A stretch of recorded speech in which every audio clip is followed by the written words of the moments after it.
is truly an honor for us here at Farewell TV in LA to welcome an Haitian American who really wanted to change the status quo of how they see Haiti. And we know lately Haiti's been on the news for all kinds of things. First, for the earthquake that struck Haiti in 2010, and then recently the assassination of the president of Haiti, Jovenel Moise, in July. And in August, you had another earthquake that struck Haiti. Recently, a few days ago, you had another flux of migrants in Texas, specifically in Del Rio, Texas, where they wanted to enter the United States, which made their headline here in the United States as well. But the Haitian American never stopped helping homeland because he believes through education, through music, art, and entertainment, he can make a difference. Thank you so much, Mr. Bruni, for being here. Thank you so much for having me, James. It's an honor. So I wanted to know first, what really identifies you as Haitian? You are so proud to call yourself Haitian, Haitian American. Tell me about the first time you went to Haiti and what sparkled in you and said, you know what, it's time to make that change. I think the first time I went to Haiti is my stepmom plate of food. After I eat the food, my moulin, I said, oh my God, this is something different. I started asking my grandma, how can we help Haiti? How can we change Haiti? I was born here in the States, so I'm first generation born here. And I see so much turmoil, I kind of always wanted to know, how can we change it? Then when the earthquake struck in 2010, I'm finally old enough to make my own choice, to make my own flight. And after I go to the country, you hear so many things. Oh, they're going to kidnap you. Oh, you're going to get this, you're going to get that. But you open with open arms, welcome with open arms. People greet you with kindness, with love. And that's when I know Haiti is where it's at. And when you came back from Haiti, obviously, there was something that's changing you because you've heard so much about Haiti, right? Especially bad news. Yes. But when you went to Haiti, your experience was different. Totally. I'm in places where I got to go see the waterfalls. I had a driver, we call him Wano, my guy, but we also call him the teleporter because he take me to every part of Haiti. He even helped me go find my grandparents' family in Haiti and where my father was born, where my grandmother was born. And he take me to every single part of the island. So you don't only see the bad part, but you see the beautiful part, the clear waters. I swam in the ocean of Maui, you know, with stingray and things like this. So you see a different side than they try to tell you on the news, you know what I mean? And that's what I want to show people. So here in the United States, you strongly believe that through music, you can save lives. We have many young kids in Haiti getting involved in criminal activities because of poverty, because they don't have any other options, gang members, different areas. Tell me about different programs that you implemented to save kids, not only here in the United States, but also homeland in Haiti. Thank you so much. So we created a program called L'amour pour Haiti, where basically I've been giving donations to send kids to school, to learn trades, to get jobs and skills to where they can grow on their own. I'm also, me personally, learning how to build indestructible homes, and I'm gonna go back and work with my guy Bendino to do indestructible home building and teach them how to do this with engineers for free. Not charge the people, but show them how to rebuild on their own.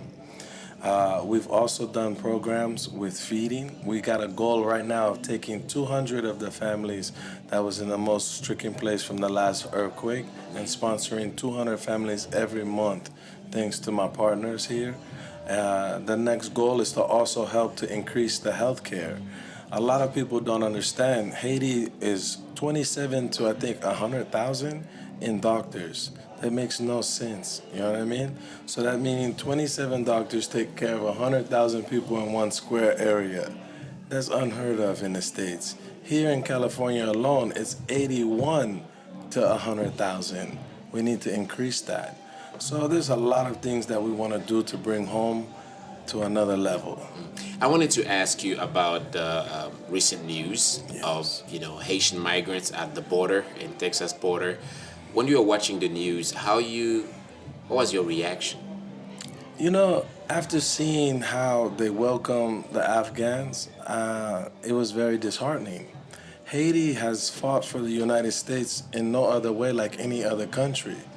Also, the United States have so much interest in Haiti between USAID, World Bank, all of these efforts.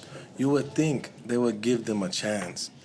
Not only have we lost our president, but then get affected by a natural disaster and you turn the people away like that. It was disheartening. So we automatically started getting sources together to bring food. We work with HHU 1804. Shout out to them on the grounds. They kept us knowing where we was going, how many people we could help. But after you see they displaced them, the now question is, where are our people? You know what I mean? Because we have doctors, volunteers ready to help these people, whether they want to help them or not. And it's time to give us due justice. The main goal we want now is Joe Biden and Kamala Harris to enact and abolish Act 42. Give us a chance at asylum. Haitians, even me as a Haitian American, I've built up so many programs here. I've given back, as you said in the millions of dollars in resources. Just this year alone, I distributed over $360 million of produce for the United States in my city. You're gonna tell me I'm here just for a handout? I barely get anything from these people. It's time they give us something back now. What would you say to Haitian Americans, maybe again by fear, who are reluctant to help Haiti or to get involved in different programs that you implemented to help folks of Haiti? What would you tell them to get them involved in those programs? Act like it's a carnival right now. The same way how you said, oh, I'm Haitian during 1804. You proud of what our people did for us. It's like Toussaint Louverture said, you can kill me, but the roots will continue to grow. And that's the root that I am. The DNA lives in me. It's now time for all of the Haitian Americans and every Haitian, whether you're in any part of the country, if you have freedom to step up and stand up and talk, because our people fought for our independence. We're the first black nation to free other Latin American nations as well. It's a lot of people that owe Haiti right now. We gotta do the research and get the truth out. It's not just Haitian Americans that owe us. It's so many people. The French, all those that took from us, it's time for them to help.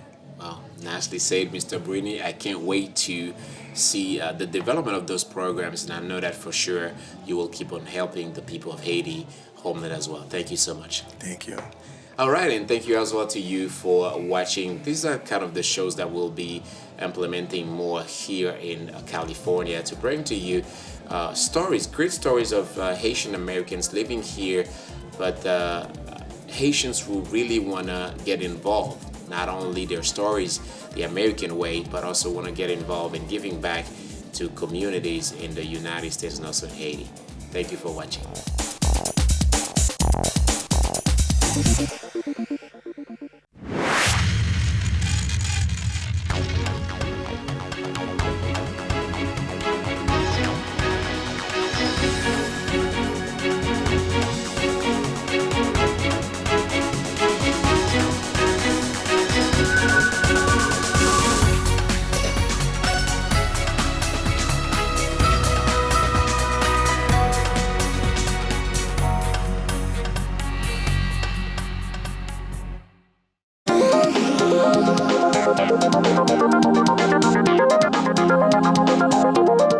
Give us a tour. Tell us about here. Man, first off, thank you for coming out, hanging with your boy. You know what I'm saying? Welcome to Music Changing Lives. This is where we teach kids how to do music, art, fashion, and more. This is our game room that we actually getting upgraded right now. What you see up here is some images. We teach the kids about culture and heritage, you know what I mean? It's really about them learning who we are as a culture and how we work together to make this place a better place. So we image Cesar Chavez, Lincoln, that signed the Emancipation Proclamation, that then freed the man here, Israel Bill. Israel Bill, we highlight him because he developed what's known here as the Livonia area. So imagine a slave coming and being freed, and then actually developing this whole region that we standing on, and no homage paid to him. So I had to do something for him. Kennedy said, don't think about what your country could do for you, but what you could do for your country. And I stood on that ever since I heard that. Martin Luther King said, I had a dream, and I feel I'm that dream, and his wildest dreams then came true. So I had to uplift that. Then Obama taught us to have hope. Dolores Horte, the same thing. And then the Judson brothers here is the ones that actually developed this place and made what we now standing in, known as Redlands, California. So that's not it. We have all the other places. Yeah, so let me take you on a journey. You see what I'm saying? We got the ball for a cause going on. The murals here, I had this painted when I first came here to build the studio. I wanted to teach the kids the importance of art and the importance of music. So I had to show them who are the great elders that opened up the foundation for us, that most of these samples come from. And so, we had to highlight those people. I just got noted that I got to add Prince to the wall and a few others. I said they was alive before this was painted, so don't hate me. You know what I'm saying? Then we got the late, great Nipsey Hussle over here that we got. You know what I mean? Taught us to hustle and motivate like no other. You know what I'm saying? And so shout out to Nip, because he was one of the main celebrities that supported me when I first told him about the concept. You see, he said we need more studios like this that teach kids the music biz because of what he seen I was doing here. And so he came out and supported that mission. Oh yeah, the beautiful art. You know what I mean? I'm a big believer in giving the kids something beautiful that they've never had in their homes and things that they can see. This is the first record we created from these kids, and then it went digital right after that. So you can find our digital blogs. But this was the incentive. We gave kids this all for free, as long as they didn't do drugs, promote anything violent, or disrespect our community. You could come use my studio free of charge. And we give them the best too. You see, that's the TLM. You know what I mean? That's a $3,500 microphone, maybe 4Gs right now. And there you go. I bring them the mix and roar, everything. So there's no excuses when you leave this place. If you literally leave here and don't create something, it's because you didn't want to. We are what's called positive peer pressure, and this model is now a replicable model that not only serves a dual county mission, which is Riverside and San Bernardino County, the two largest counties in the world, mind you, but it's going across the state now. And so thanks to California Endowment and all my partners, I'm able to take this mission throughout the whole state of California soon. And you have Studio A and Studio B. It's right across, as we are seeing as well, so they can work as well to do more yes, stuff. Yes. Let's take you over there as well. So Studio A is meant for the kids that are advanced. Studio B, I built for kids that are more intermediate, because I seen they would get intimidated when they came here. And so we want to also teach kids the basics of music, how to write music, how to read music. So this is where you come, you learn how to play keys, you learn how to write scale music, all of those different things, even electronic drums. And now we're working to get this all to connect. So where you can be basically producing a track here and then send it right over to Studio B and get your stuff mixed and mastered instantaneously. But you learn here first the basics, like I said, how to read and write music. And then after you go from that, you then go to the advanced area where you just basically get it off and popping. You know what I'm saying? And so it's a thing like no other. I was a kid that grew up in the music industry thanks to my family, but I would always want to be learning, and my brothers didn't have time, because at that time, studio hours was about $1,000 an hour. Between buying the reels, the reel-to-reels, the dots, and all the engineers, you had to have big money to play. And so it was always my dream to give kids something for free to learn. So let me take you on the art side too, because again, like you said, it don't stop. Yes. This Haitian American was thinking on a whole nother level. So that's now amazing. You come over here and you go to our art lab. All right, now let me take you into our art room. So this is where we teach kids all sorts of mediums of art. We basically teach them acrylic, drawing, spectrum. We even do props where they learn how to set film and things like that. Again, it's not too much because we've been closed since the pandemic. So immediately after March 12th, when they closed down the building, we've been closed. But this is a zone where kids can come learn learn art on all mediums. And this mural here is very beautiful statement of what was created. So it's what kids seen before they came to us. They said they were lost. They were basically, doing drugs, doing crime, things like that. But when they come to the community center, we've uplifted them to have hope and love and unity by teaching them how to do their own art, how to sell their music. We've taught them how to graduate. We've taught them how to buy homes, how to acquire careers. And now we can actually say these kids are actually doing it. So that's what we're here celebrating. 23 years of keeping lights on after school, teaching kids to have hope, teaching kids around the world that they could be whatever they want to be. And I thank you so much for coming out and taking a moment to just tell the story. Hope for the community. Thank you so very much. Truly an honor. Yes, thank you. Love you.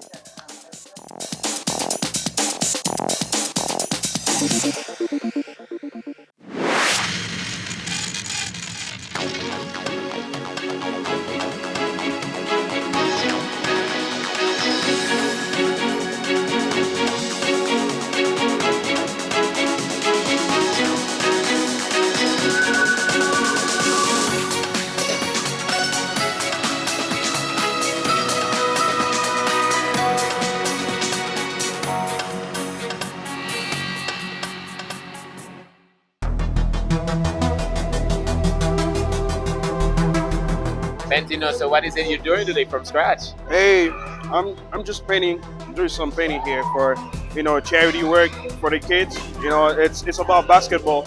It's a beat that I started here, right? From scratch, and we're gonna do some abstract with the beat, and I can't wait to show you the finished product. So apparently you're adding colors too, based on what I'm saying, Yes, right? yes. After that, just gonna add some colors, and you can see it.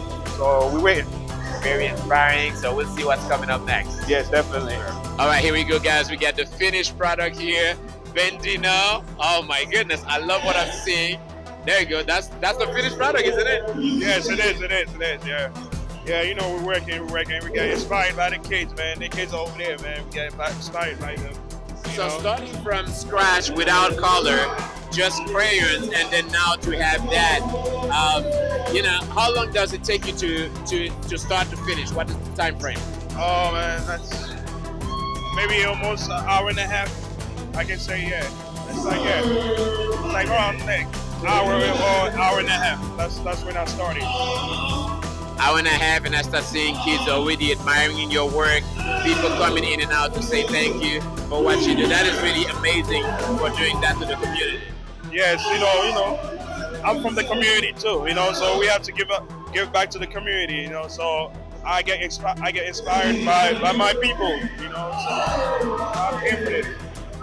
Amazing work by Bentino, as you can see here. It's very nice where you have the B for basketball, as he turning that to a very beautiful piece of art that will be available. And there you go, we have the ball that will be putting in right here. There you go, this is the basketball that will attach to that soon. So great work here in Los Angeles for our community.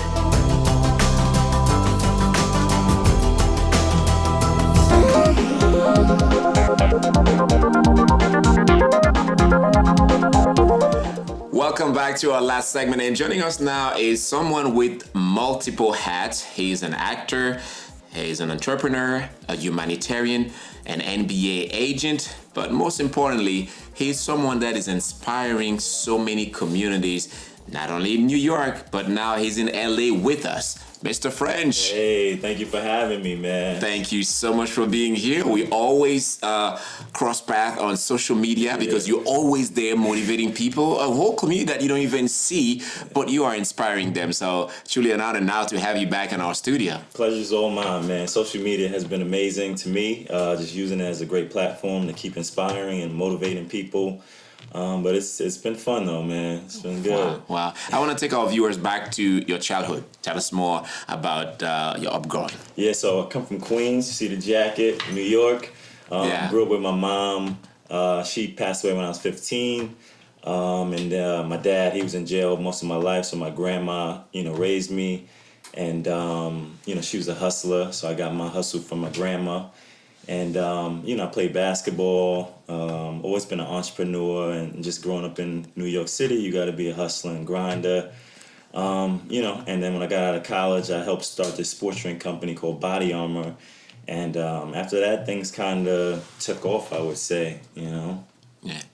I spoke with Miss Mary earlier, life coach, and she was telling us the importance of energy, the importance of having, a father figure in your life. And we know how difficult it is in New York to literally grow up without a father figure. Absolutely. How was it for you?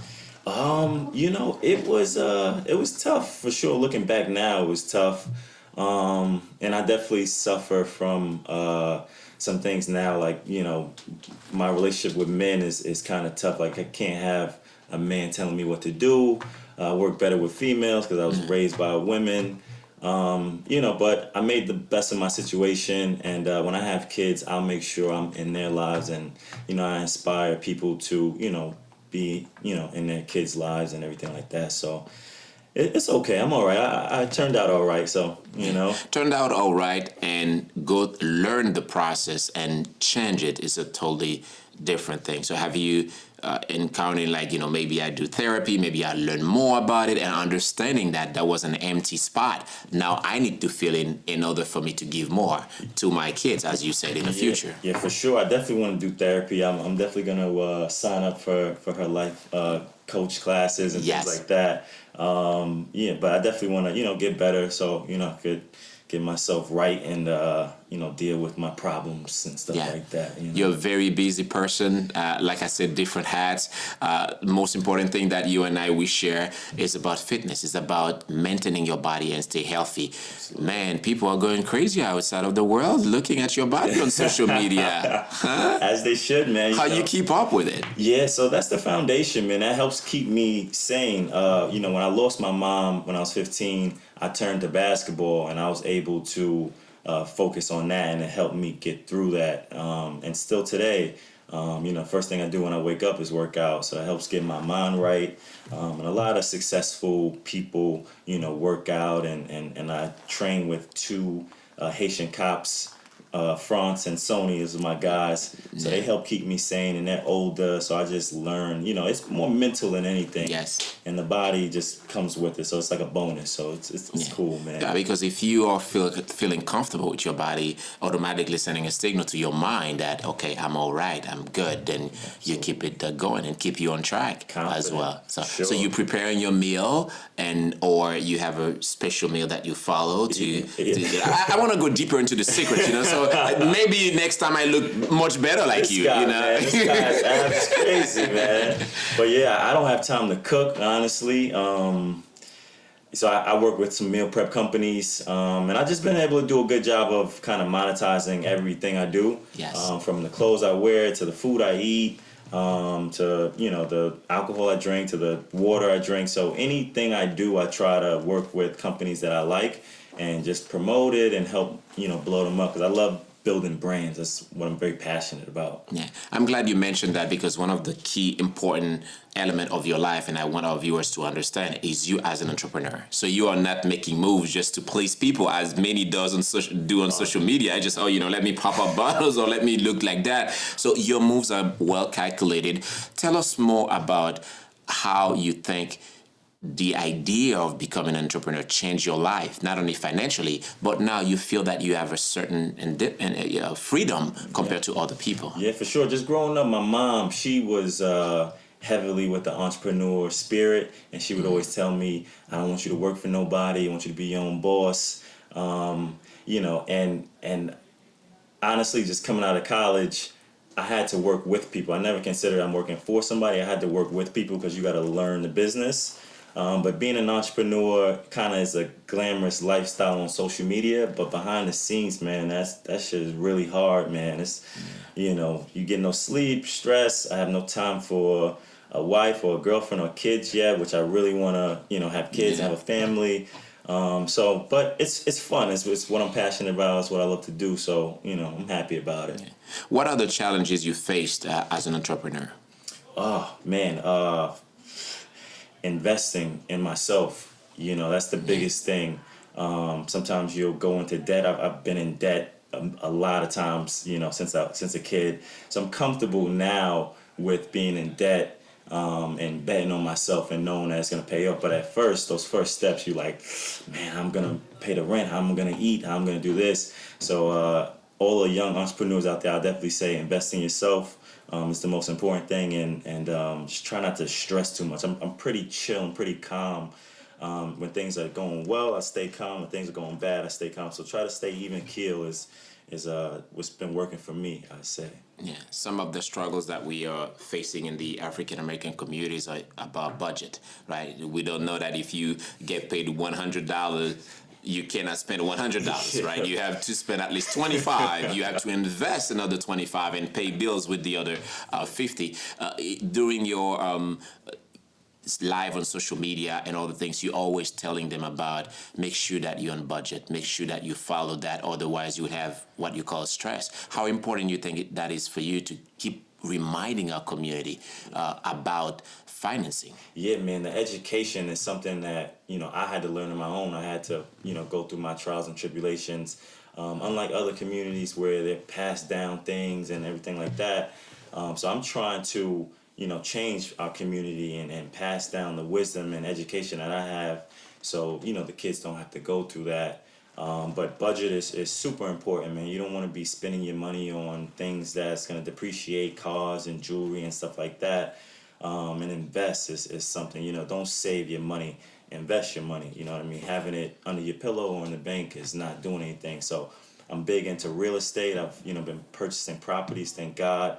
Cryptocurrency is something I've been getting into, making a killing off of that. So just investing, man, is big for sure for our community. And that will, do you think that will help a lot of African Americans, young African Americans, at least to see a certain way of freedom financially when they learn about investment, which is something that we don't talk that much in our community? Yeah, it's crazy, like going to school, man. I thank God I got a master's degree, but they didn't really teach me anything that I'm doing now. You know what I mean? It was more for that paper and just that title. But we need to teach our people what the real world is about. Because it seems like we get out of college, we have a degree, you can't find a job in none of the fields that you just studied in, and it doesn't prepare you for this real world. So I would love to start a school one day and just continue to educate the kids on real life and what is really out here, and things to navigate, because the curriculum that they're teaching us is not for our people. So it's something I'm definitely looking to change, man. Yeah. You're always sharing piece of advice with your viewers, with your fans on social media. I cannot end that interview without asking you to please share another piece of advice with our viewers. Let's see, because I told you guys, definitely invest in yourself. Real estate, cryptocurrency is big. Taking care of your family is definitely something that's big for me. My grandma, my little nieces. So before I buy anything for myself, I make sure that they're good. And definitely don't worry about, other people. The interview before this, I saw the lady was saying that, society will want you to be who they want you to be. You know what I mean? Be who you want to be. You know what I mean? And I've went through that. So many times people were like, I want you to be this. And thank God that I'm strong enough that I'm like, I don't listen to people at all. But there's kids out there who, get told wrong advice. So just, be who you want to be, and you don't have to fit into a mold. Sometimes they're like, just be a salesman or just do marketing. I don't want to just do that. I want to do everything that I'm doing. You know what I mean? Life is beautiful. Like, there's so many different opportunities. So take those opportunities and take those risks on yourself is definitely what I would, Nicely said, Mr. French. And especially when you have multiple sources of income, that's what gives you the freedom that you want. So don't kill your skills. Use them to change your life. Thank you so much for being here with us. You're the man. There you go. And thank you as well to you for watching. Truly an honor to have all the very important guests from LA here in our studio so we can learn from them, and hopefully that you learn something as I learned today as well. We'll see you next time for our next episode. Bye-bye.